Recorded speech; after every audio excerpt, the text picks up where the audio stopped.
Welcome to the Library Love Fest podcast. I'm Virginia Stanley. I'm Lainey Mays. We are the library marketing team at HarperCollins Publishers.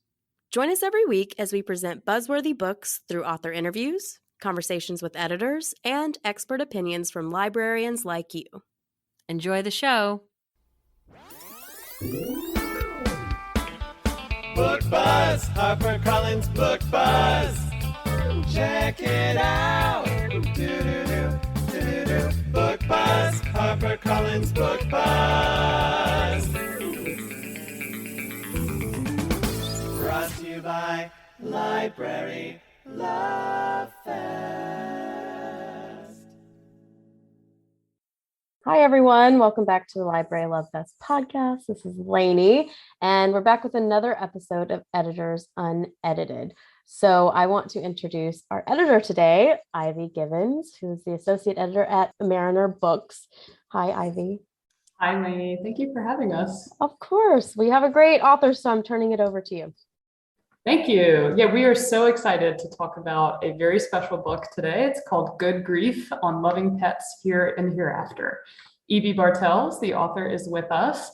Evie is a nonfiction writer, a former Newtonville Books bookseller, and a Grub Street instructor with an MFA from Columbia. And her writing has been published in Catapult, The Rumpus, The Millions, and many other places.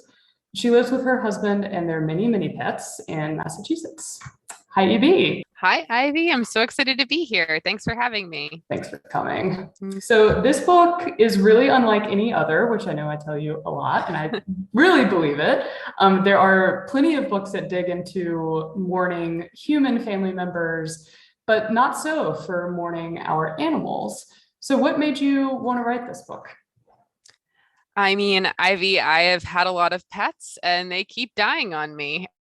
And that is what drew me to the subject matter. Why do we keep doing this to ourselves, right? Why do we let ourselves fall in love with these animals only to have them die anywhere from 2 to 20 years after you bring them into your life? And I also was really interested, sort of for personal reasons, to try to understand, was I the only person who maybe felt so dramatically and, intensely about my pets dying, and what other people did when their animals passed away? And I wanted to kind of see, like, am I alone? Am I the only one? What do other people do? And you are not the only one. Gosh, it is it's an almost universal experience, I feel like, at this point. And so you use the phrase throughout the book to reference the experience of losing a pet. You call it a disenfranchised grief. And what do you think is at the root of that disenfranchisement? And do you remember the first time that you realized that we lack traditions for mourning animals? Yeah, so disenfranchised grief is really any type of grief that we don't talk about as a society a lot. It's often used to describe the grief that comes with having a miscarriage or maybe going through a divorce. With pet death, I found that at least myself, often when I lost an animal, I would be quick to kind of dismiss or diminish sort of my own feelings, thinking, oh, well, it was just a dog, or, at least it wasn't my mom, or, always kind of comparing grief. And it's very human, I think, to do that. But what is important is finding people who you can talk about these types of disenfranchised grief with. And I hadn't really done that a lot. I realized I did the different things I did to mourn my animals, and then I kind of moved on. But then in grad school, I started writing these short personal essays about pets I'd had, and they always ended with the ways those pets died. And a friend of mine who had been reading one of them, she pointed out, oh, it's so interesting, like, that you scattered your dog's ashes by this lighthouse. She said, when my parakeets died, we would always bring them to this specific statue, like in her town park, bury them there. And like, maybe you should research what people, other cultures do to mourn their pets. And it hadn't even really occurred to me that people might do something different. I think I just thought people either did exactly what my family did or they didn't do anything at all. So I started to kind of dig into this research, and I just fell into a rabbit hole. And I realized that, we don't actually lack traditions. There are lots of them. We just don't talk about them as much as we talk about other types of grieving rituals. Yeah. And so the book is structured around 7 pets that you've had. You've had even more than that, I think. You may even have 7 like at this very moment. Yeah. And there's also a very famous horse who makes an appearance in the book, and he sort of belonged to the whole country. But so can you tell us about your decision to root the book in that very personal storytelling around the pets that you had, and how they open up into wider questions about how best to love our pets as they're passing away? So, at least speaking from personal experience as a nonfiction writer, I often feel a sense of imposter syndrome, especially when I was tackling this subject. I'm not a licensed psychologist. I'm not an anthropologist. I'm not a grief counselor. I'm not a veterinarian. I'm not a taxidermist. And my expertise in approaching this research is just as someone who's had a lot of pets and had a lot of pets who've died. So I often felt like by putting my own personal experiences with pet death in the book, it was a way for me sort of to show my expertise. Like I've been there, I know what it's like to be sad and upset because, your fish died. And I wanted to then use those personal stories, though, as jumping off points to illustrate some of these bigger concepts or different traditions and rituals around pet death. I mean, also, I love to read that kind of nonfiction. Eula Biss is one of my favorite writers, Caitlin Doughty, Alex Marzano-Lesnevich, all writers who really beautifully blend the personal story alongside research. And I just feel like there's so much that you can do by showing a larger concept through the lens of a personal story. In one of the chapters, I talk about my pet tortoise, Aristotle, who ran away. I had him in middle school, and he actually ran away one day when I was out volunteering at my local library. And I came home and he was gone. And it was really upsetting to me because I didn't have like a tangible confirmation of his death. There was no body to bury, there were no ashes to scatter. And I assumed he was dead, but I never really knew for sure.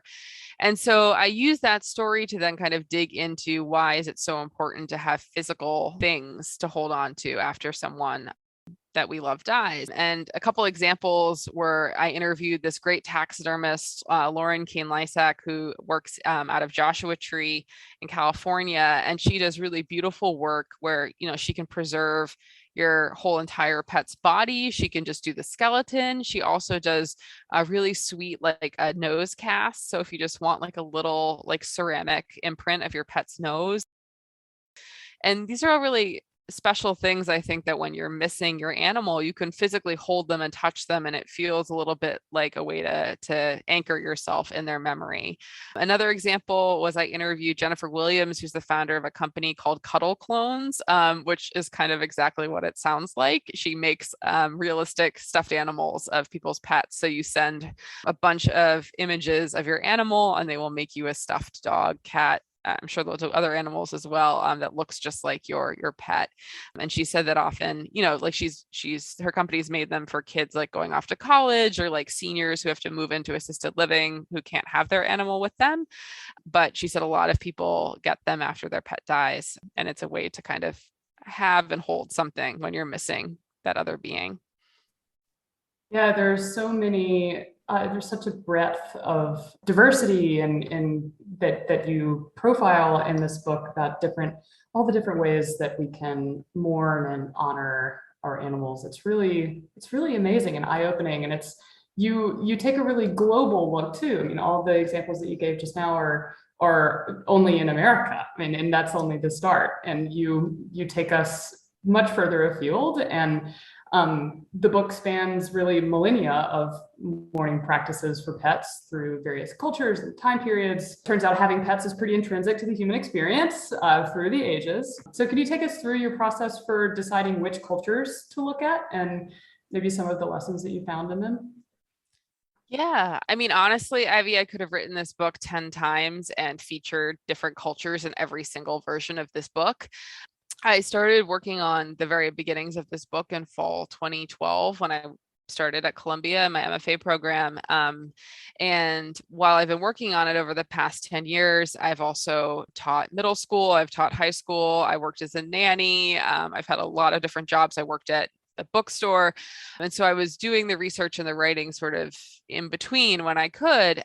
And so often the cultures and, different places that I looked into were because they were the most accessible to me, often geographically. So what I would do for a while is that anytime I was going anywhere, I would Google, pet cemeteries near San Francisco or pet cemeteries near Tokyo. And I would then go and visit and check out these places, when I happened to be like, somewhere for like my friend's wedding or whatever, I would also like throw in a pet cemetery visit as well. So often the cultures I sort of got more into studying were simply because I happened to kind of be able to visit them or check them out. But like in particular, for example, I looked pretty deeply at Japan's pet death rituals, and that came about because my best friend from college lives in Japan now. So in 2017, my husband Richie and I went to visit her, and I looked up pet cemeteries in Japan, and we ended up at the Jindaiji Pet Cemetery, which is in Western Tokyo. And Richie and I happened to be there on this day where they had a pet memorial service, which they do sort of, throughout the year at different seasons. And it was this beautiful ceremony, and it felt very old and incorporating all these kind of ancient Buddhist traditions. But then later, when I got home and I started reading more about the history of pet cemeteries in Japan, I learned that actually a lot of them were built fairly recently in like the 1960s and 70s. And that those ceremonies that they have are actually sort of like invented tradition, is what one scholar calls it, where they take kind of older traditions and apply them in a new way. And I really love that as a concept, because I think it's very freeing and sort of exciting. If you are like, I don't know how to mourn my pet, I don't know what to do, you can kind of look to older ways of mourning and remembering, maybe in other ways, or how we do that for people, and apply it in a new and different way for what you need right now. I want to also highlight that you worked on this book for how many, like 10 years? Are we coming up on a decade of having researched this? More or less. There's a lot in here that that I'm sure as you say, you could have written this book 10 times over. It's very rich on that sort of research, and I love it for that. We could easily talk all day about the various traditions that run through it, but I want to talk about your writing style too. You have a very kind and welcoming and just utterly devoid of judgment sort of tone in this book. And I think the judgment part, you came by honestly, because animals themselves, that is partly why we love them. They do not judge us. And you bring that to the page too. So how did you cultivate that style on the page in writing this book? So when I reached out to people to interview them for this book, I often found that if I just sort of said I was writing about it and didn't really give any information about myself, people were often a lot more closed off. They kind of were hesitant. I think they thought maybe I was some journalist that was going to like make fun of their experience or kind of analyze it. But I found as soon as I said, I'm writing about this because I've had all these pets and they've died, and I missed a week of school when I was in college because we had to put my dog down. People then immediately would open up a lot more when they realized, okay, like this person, like she's one of us, like, we're in this together. And so many of the interviews I did actually just turned into like conversations of like me telling people about my pets and them telling me about theirs. So I really tried to approach the writing in the same way I approached the interviews, which was putting myself in it, showing I've been here, I've gone through it. I've also felt like, garbage after having a pet die. And I really tried to write in a voice that was one that I would want to hear if I was in grief and I was mourning. And, my feelings is just like people mourn and grieve in lots of different ways. And, not everything is for everyone. I don't know if I personally would ever pursue like cloning, for example, but my feeling is that as long as no one is getting hurt, grieve in any way that makes you feel better, because the only way is kind of through. So I tried to just really always keep that in mind in everything I was writing. It really comes across. And the other things that I love so much about this book is, as a book person, I think the fellow book people in our audience today will appreciate this. There's this undercurrent in the book, which is the literary tradition of pet death. So can you talk a little bit about the comfort that you found in other authors' work on grief and how those books have shaped your writing, and just maybe list a few books that you were reading while writing this? Sure. I mean, I could talk about this like all day. I always turn to other writers when I am writing for inspiration and understanding. And I really looked at a range of types of books when I was writing Good Grief. Obviously, I read a lot of nonfiction about pet death. So, like scholarly works about, pet mummies or, Buddhist pet rituals. But then I read a lot, several times, a really excellent book by Wallace Seif, which is a guide. He's a psychologist, but a guide on how to cope with pet death, which is a book I highly recommend for anyone who's actually recently lost a pet. But then I also read lots and lots of personal nonfiction, a lot of pet memoirs, Marley and Me by Josh Grogan, of course, Off the Leash by Matthew Gilbert. Fetch, which is an illustrated memoir by Nicole J. Georges. I loved Afterglow by Eileen Miles. All of those were just so great reminders of all the different ways that we love our pets and the relationships we have with them. And I just always found it really inspiring to read people's own stories of the pets they've had and loved and lost.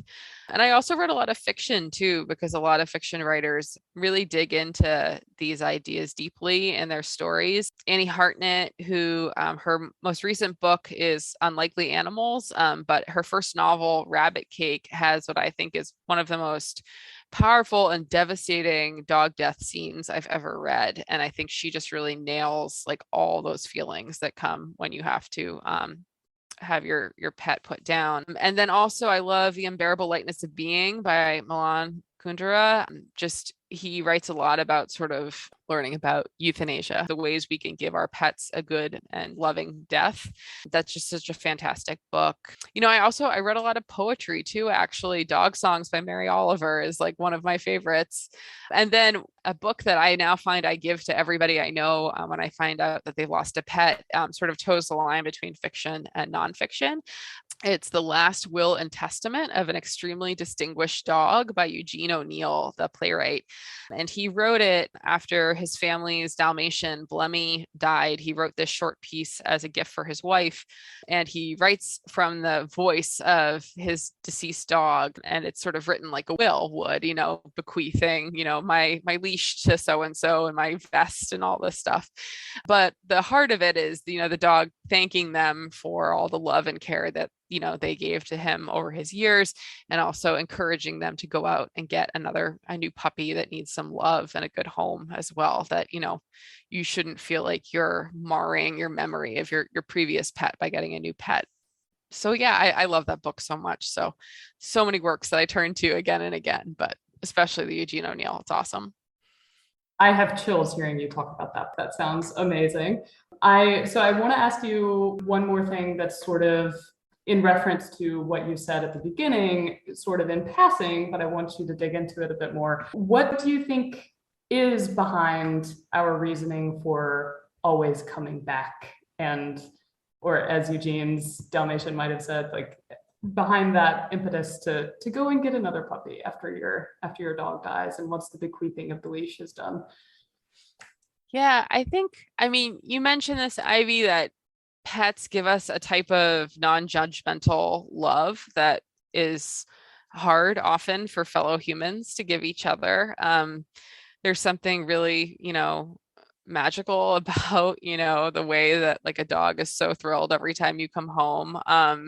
Or, how a pet is just so happy, like that you put, like I have a pet tortoise now, and, I put like strawberries in his enclosure and he goes nuts. And, there's something really special about that kind of non-judgmental love. But I also think that pets remind us to kind of slow down and appreciate a lot of things and really live in the present moment. Like I can't really be on my phone when I'm walking my dog because he's super prey drive. So I'm always making sure he's not running into the street chasing squirrels and stuff. And I love that though, because I have to stay grounded in the moment and just enjoy like the sun or the rain or whatever's going on. And I think that's why people keep having pets, is kind of they help us, remember all the things that are good about being alive, even though they do die in the end. Yeah. Thank you for that. This book can speak even more to that very wonderful thing, which is that, pets make life even more fun, much more fun every day. And thank you for writing this book. It's truly a balm. And the book is called Good Grief on Loving Pets Here and Hereafter. It is out on August 2nd from Mariner Books. Thank you for listening to the Library Love Fest podcast. For more information on this week's episode, go to librarylovefest.com. Enjoying the show? We would love to hear what you think. Find us on Facebook and Twitter at Library Love Fest and on Instagram at Harper Library. Be sure to rate and review us on Apple Podcasts and share the show with a friend. See you next week.